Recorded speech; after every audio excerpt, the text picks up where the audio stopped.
அப்பா எங்க காலையில ரெடியா உட்காந்துருக்கீங்க? நானும் அம்மாவும் கல்யாணத்துக்கு போனோமா? என்ன என்ன என்ன ஒரு பொறுப்பான அப்பா மாதிரியா பேசுறீங்க? நாம எல்லாம் கல்யாணத்துக்கு போனா வீட்டை யார் பாத்துக்கிறது? நீங்க வீட்டை பாத்துங்க, நாங்க அம்மா கூட போயிட்டு வந்துடும். என்னங்கடி வரலன்னு சொன்னீங்க, இப்போ 2 பேரும் ரெடி ஆயிருக்கீங்க? அது ஒன்றும் இல்லைம்மா, நீ சர்மிளான்னு சொன்னியா, அவங்களோட பொண்ணு எனக்கு ரொம்ப திக்கஸ்ட் ஃப்ரெண்டுமா, நான் மறந்தே போயிட்டேன்.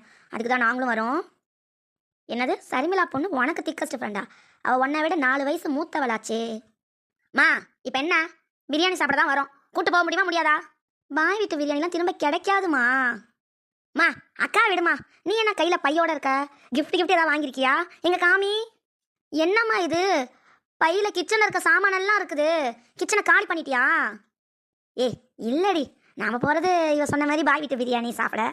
அப்போ இந்த பார்சல்லாம் கட்டிட்டு வந்தால் நம்ம நைட்டும் ஆகும், நாளைக்கு காலையும் ஆகல. நாள் விட மறுநாள் சூடு பண்ணி சாப்பிட்டா தாண்டி டேஸ்ட்டு. அதுக்கு தான் சும்மா 2 பாத்திரம் எடுத்துக்கிட்டேன்.